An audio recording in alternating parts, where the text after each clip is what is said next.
Campaigning का time 10 बजे, अभी 15 मिनट बाकी है।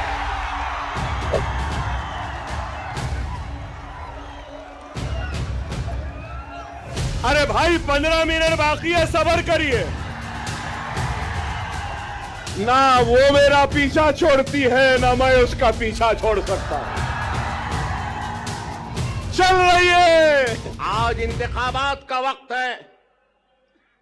इंतखाबी मैदान में कई जमातें हैं, हजारों जमातें मैं कहूंगा, और शायद मैं गलत ना हूं तो विड्रॉयल के बाद करीब 4000 से जायद उम्मीदवार अपनी किस्मत आजमा रहे हैं।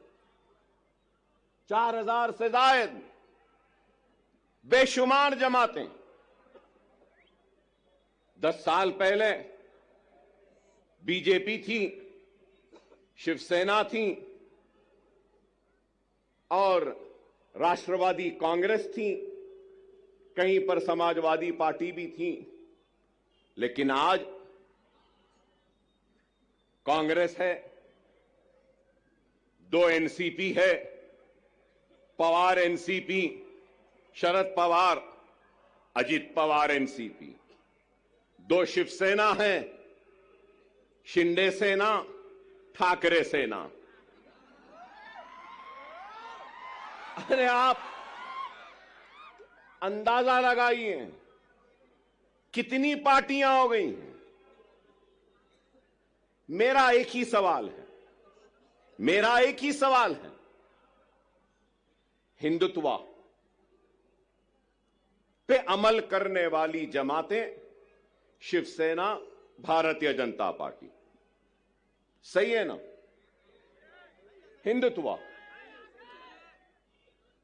अब हिंदुत्व की आइडियोलॉजी पे कायम रहने वाली शिवसेना के 2 टुकड़े हो गए 2 टुकड़े। आइडियोलॉजी तो दोनों की है एक ही। अब सवाल यह है कि कांग्रेस ने उद्धव ठाकरे से इत्तेहाद किया, पवार ने उद्धव ठाकरे से इत्तेहाद किया और एक 3 पार्टियों का एक गुट बना।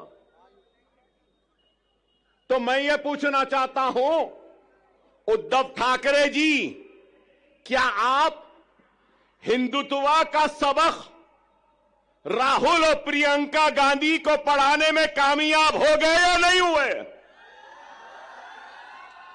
मेरा सवाल है, राहुल व प्रियंका, क्या आप कांग्रेस के सेक्युलरिज्म का सबक पढ़ाने में उद्धव ठाकरे को कामयाब हुए या नहीं हुए?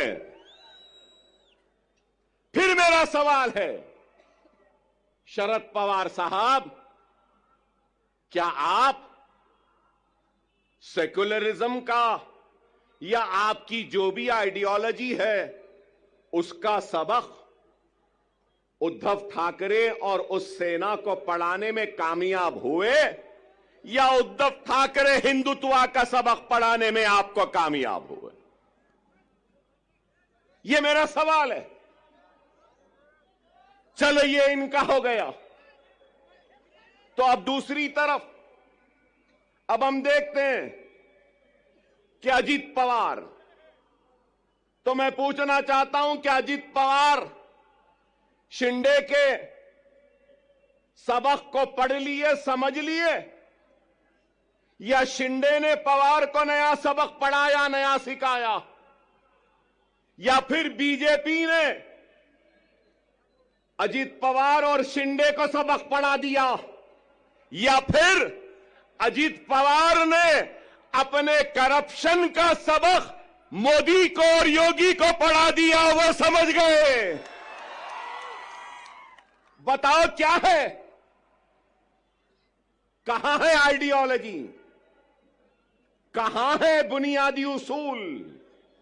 अरे इनके पास कोई बुनियादी उसूल नहीं, कोई आइडियोलॉजी नहीं। अगर कुछ चाहिए तो इनको इख्तिदार चाहिए, इनको गद्दी चाहिए, इनको तख्त चाहिए। लेकिन हम क्या समझते हैं?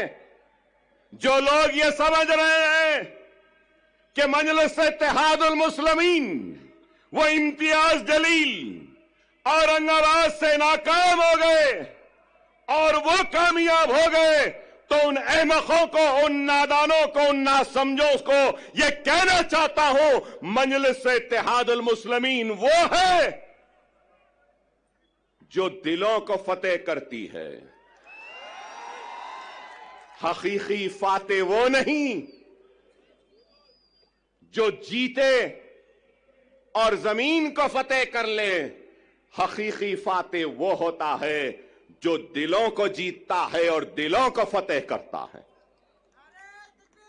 हमारा काम दिलों को जीतना है, दिलों को फतेह करना है।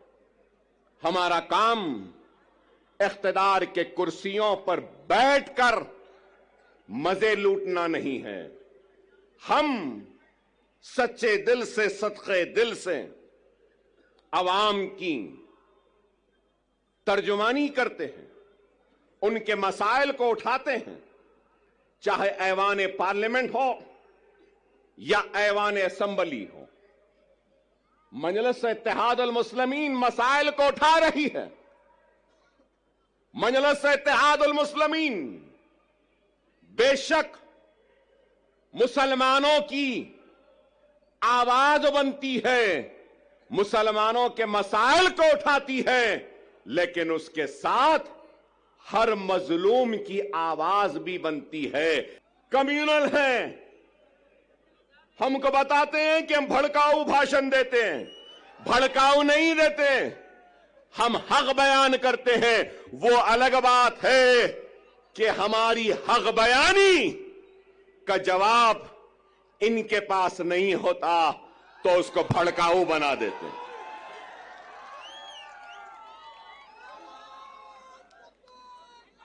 आज ही मैंने किसी न्यूज चैनल में देखा जिसमें योगी आदित्यनाथ ने अपनी तकरीर में कहा कि बटोगे तो कटोगे। लोग काफी एतराज कर रहे हैं उस बात पर, मगर मैं ये कहूंगा, बीफ के नाम पर, मॉब लिंचिंग के नाम पर, घर वापसी के नाम पर, सर पे टोपी पहनने के नाम पर, दाढ़ी पालने के नाम पर जो तुम काट रहे हो, क्या ये तुम्हारी नफरत हिंदुस्तान के सबसे बड़ी अक़लियत से, क्या ये मुल्क को कमजोर नहीं कर रही है? इसका जवाब दो मुझे। अगर हिंदू और मुसलमान को तुम लड़ाओगे, हिंदू और मुसलमानों को नफरत कराओगे, तो क्या यह मुल्क को कमजोर करने के बराबर नहीं है? और अगर मैं कह रहा हूं, मैं अकबर ओवैसी मुसलमान, ला इलाहा इल्लल्लाह मोहम्मद रसूलुल्लाह कलमा पढ़ने वाला मुसलमान, इस मुल्क का किराएदार नहीं है। मैं कह रहा हूं, नरेंद्र मोदी, ऐ योगी, जितना तेरा हिंदुस्तान है उतना मेरा भी हिंदुस्तान है। उठोगे ना?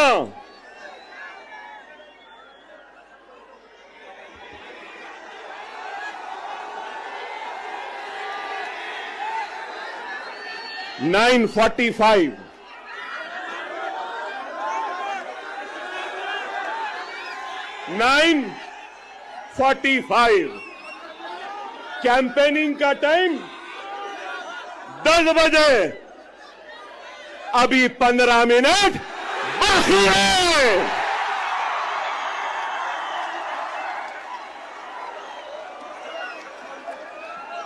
अरे भाई 15 मिनट बाकी है, सब्र करिए। ना वो मेरा पीछा छोड़ती है ना मैं उसका पीछा छोड़ सकता। चल रही है मगर क्या गूंज है